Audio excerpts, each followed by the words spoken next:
Now, we were Yeah. trying to do this interview last year. You had a very challenging vintage last year due to the wildfires. What was the end result of all of that? And what have you learned coming through that? Well, the first smoke event, we thought we might be able to get away with producing sound wine. Unfortunately, that smoke, even though it wasn't incredibly fresh smoke anymore, it settled into the vineyards for a couple weeks and was absorbed by the skins and um, accumulated in the finished wine.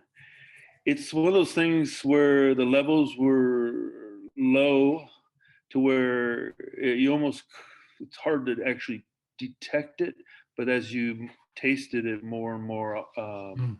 often, it became more and more evident. You actually start to break down these bonds in your mouth, your enzymes in your saliva. So you start getting this lingering aftertaste of a bitter kind of a. Yeah. It's not ashy or smoky, but it's bitter. And so we've tried reverse osmosis to remove some of the Okay. effects. There's a guy in Napa that Y side that has a cartridge it's a proprietary cartridge that removes the smoke taint, but it changes the wine to where we just felt for our brand that it wouldn't be wise to put this wine out there. Is that a Um, filtration cartridge? yes, Right, right, yeah. right. Yeah. And actually, that's been very effective for us. We've had to bulk all of our 2020 out. In other words, we've sold the wine to other people that are going to blend it, large blends. They'll completely mask any of those smoke compounds Interesting. if the blend is large enough. And this filtration or this filter that we use really helped with that. But you do But feel it takes out some of the character of the wine. oh yeah. Yeah, There's no free lunch in this one yet. yeah, yeah, I get uh, it.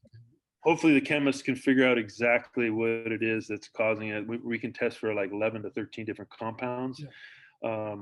What's confusing is some of those compounds that they're using as indicators also are naturally prevalent in grapes, particularly Syrah has more of this smoke compound naturally, and also the barrels add this Of same course, compound. yes, yeah, yeah. Guaiacol or 4-ethyl guaiacol, and it can be a byproduct of Brettanomyces yeast. It can be just present in the skins. But what's happening is these whatever it is that's creating the smoke taint is bound to sugars, and when those ferment, they're liberated, and also in the presence of acid, that it hydrolyzes, and it also makes these smoke compounds more available in the finished wine. So our wines can age for 40 or 50 years. It's only going to get more pronounced. So it's really a tough. It's an easy decision to make. Actually, it's tough Yeah, to lose yeah. a whole vintage, But it must break your heart. I mean, that's your year's uh, work, right? I mean, that oh, must be very difficult to deal with. Yeah. I tell you, I'm a little post-traumatic stress Oh, I can disorder. imagine. Yeah. Really gun shy of the fires situation, and then so is my dad. In fact, my dad bought another used fire engine. Oh, really? God. Yeah, we didn't evacuate. We stayed here. We have a lot of defensible space. We have a lot of water, but as far as losing the vintage, we have crop insurance now. We've never paid off ever. We've never had an event ever in 43 years that would have been useful until last year. Yeah. Yeah. I thought the bulk wine was covered by our insurance, but indeed it wasn't particularly penciled out due to smoke. Right. So insurance in general, everyone's been dropped up on the mountain here, and we've all had to re-up for insurance, and our Wow. insurance went from 100 grand to 500 grand this year. Oh, good Lord. So, Oh, oh. so we lost the vintage. We have no insurance coverage, and without making any claims, our insurance was dropped and quintupled. Oh, God. So That's awful. hopefully the government can help out with this. Our own governor has a winery up here, so maybe Oh, we can well. get All right. some Maybe he use can to get some. it. I but wanted to ask you, but how is this honestly, year looking? this year's looking great. Honestly, I mean, it's a drought. We Yeah. got 16 inches of rain last year. We're normally about 40. Um, our established vineyards are doing really well. Our young replants, we water with well water, and our wells are still acceptable levels. Um, so that looks good. 2020 was also a great vintage until the fires hit. And we really don't have poor vintages up here. I think the concern normally is just the heat spikes now Yeah. Yeah. that we're not used to seeing. I think the last cool year we had was probably 2011, where we had to pick really late. And actually, it's a great wine right now too. Yeah. But very Yeah. Yeah. much I can European. imagine. Yeah. I tend to, when it Well, comes to California, when it comes to Napa cabs in general, my palate tends towards the cooler vintages. It has to be said, simply because of I their agree. longevity. Usually, it's I agree, 100%. but Um, what, everything's looking in ship and tip top fashion this year thus far in the vineyards. yeah, so far this year in the vineyards, we had a lot of weed abatement. Even though we Okay, didn't have much rain, we've steered away from Roundup and herbicides for 4 or 5 years now, right. and mechanized to deal with the weeds. So even though we only got 16 inches of rain, we still got plenty of weeds, and so we're in the process of trying different in-row cultivation Nice. devices and tractors and stuff. So, but yeah, the vineyards are looking really balanced for us, and I know a lot of valley floor vineyards are very stressed due to lack of water. Their wells or their ponds, surface ponds, were not filled. Yeah, Um, yeah. we have been we're a little cooler climate, and like I said, we have intact wells, but those established vineyards haven't really needed watering this year yet. So, what I've seen this year, it's interesting. We've had some hot spikes and then some cold weeks. Um, I like cold years by far. Um, and those heat spikes haven't gotten tremendously out of control. Of course, we're just starting to go through veraison right now. We're a little Mhm. behind the valley floor, um, with the exception of my Syrah and my Petit Syrahs have almost completed veraison. The cabs are just starting, so we're looking at another 30 to 60 days before harvest. Now, I was So we're about to just ask you about that. You are Cabernet Sauvignon specialist, but you do for your little correct. side project. You have Syrah, Petit Syrah, and you also have some Pelosand, don't you? Yes. So that Pelersan was found in the field blend. Actually, Carolyn Meredith, a UC Davis professor, did the genetic study on these, Nice. and I eventually figured out. It took me years of just being a numbskull to finally figure out which ones were which. But Right. Okay. in hindsight, it's very easy to determine. But uh, definitely a non-noble varietal from France that ripens really extremely late for us, and it was a nice source of acidity in the Petit Syrah blend. But once I figured it out and marked those vines, I started making a rosé Oh, from it. okay. Primarily for the acid. I don't like bled Syrah for my rosés. I prefer much more acidity. I hear you. And Yep. Yeah, yeah. yeah.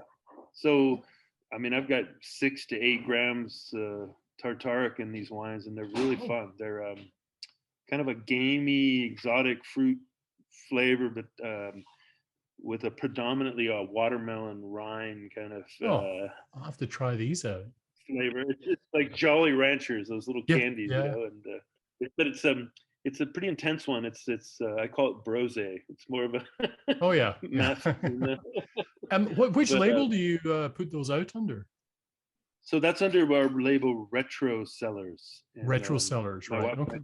my wife and I started that in '03, and that came about because my dad had bought some Petit Syrah vineyard, excuse me, with some Petit Syrah planted that he was selling, and I really was intrigued by the fruit and decided I wanted to buy it. And of course, in hindsight, that was probably the worst varietal to make $1 off of, because it takes at least 5 years for us to get that Yeah. marketable. It's a very tannic fruit, but it really taught me a lot about tannin management and sales and budgeting, and that kind of thing that you only learn when it's really your own money Yeah, at of risk. course. Yeah. So from that project, we've done some things here at Dunn that like change the barrels, change the yeast. But the basic way that my dad made wine, I tried other ways, but no, we're definitely doing those things almost exactly the same. Interesting. One thing that's happened is we have definitely replaced all those old crusher destemmers, and we have a bin dumper now, so I don't have to pitchfork all the fruit. So some of the change you might notice has been equipment driven, but also we built the caves in '89, which are a very humid environment, and so we do lose water to evaporation nearly as quickly. So instead of the wines concentrating in a warehouse and becoming more and more alcoholic, we actually have the opposite going on in our caves. So that was also a stylistic change, not intentionally, but Interesting. for sure. Yeah. Yeah. But changing the barrels made a big difference. Basically, the only drawback to Dunn's in the past took forever to open up and be approachable. And there's a couple reasons why, but one of them was the barrel program that we were using. And another one was just simply cleanliness. We were getting some Brettanomyces in the late 90s, and that kind of shuts down the fruit. And it takes at least 10 years to kind of integrate into the wines. Yes. So if any of your readers have 98, that's a perfect example of a wine that was heavily bready and really took a while to resolve. And it's quite nice now, but you know, modern wine world doesn't wait 10 years before they try your wine. Is that, I have to ask you on that vintage you were speaking of, is the Brett still evident at all? It is, but it depends on the person, on the taster, right? And it's the tricky part about Brett is it's always a little different, right? If it blooms in bottle, you're getting different characteristics in each bottle, essentially. There's good Brett qualities and there's bad Brett qualities. Yeah. And I agree with you there. A little Brett, everyone likes, everyone. Without even knowing it sometimes, right? Right. Yeah. Right. Absolutely. So threshold's about 400 to 500 nanograms per liter for 4-ethyl phenols. And, you know, right around that area, people start to pick up on it, and some people prefer it. And then some people are really dead set against it. Much different than TCA. TCA is either an on or off switch, I think. Yeah. You detect it and it's no good. But some people have a much lower range of detection than others. I've had a guy in a natural wine bar in London tell me that the Brettanomyces that I was speaking was actually the terroir of the vineyard. That's a fallacy. That's an incredible. That's a real tough one for people to do away with. But the absolute truth is Brett is Brett, no matter where it's from. Exactly. I mean, there's different strains, of course, and there's different, phenolic levels in each wine, but Brett is the same in Australia and South Africa and France, and so that's really not terroir.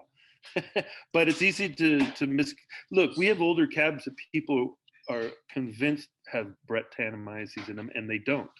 So it comes part and parcel with old cabs, and I would say maybe the French are to blame for this because it is integral. You know, a lot of French wines have a little bit of Brett. So it becomes part of this cab character. Like California, on the other hand, probably makes so clean a cab at times that maybe you're losing a little bit of that. But I wouldn't call it terroir. I would call it complexity. Mike, thank you very much for joining us at Good Food Revolution today, giving us an insight as to what you do over there. And hopefully once the world opens up a bit, we'll get a chance to come down and see you, or you can come up to Toronto and see us. I'd love to. I have a couple good friends up there, so I'd love to come visit. I've only been to the airport. Really? So we have to get you up here. Okay. I want some poutine. I want some. At the right time, poutine can be superb. Yeah, but totally. It has to be the right time. It has to be after you've had a few drinks, usually. But yeah, of course. Okay, Mike. All the best from Ontario, and hopefully we'll catch up soon. Bye for now. Ciao.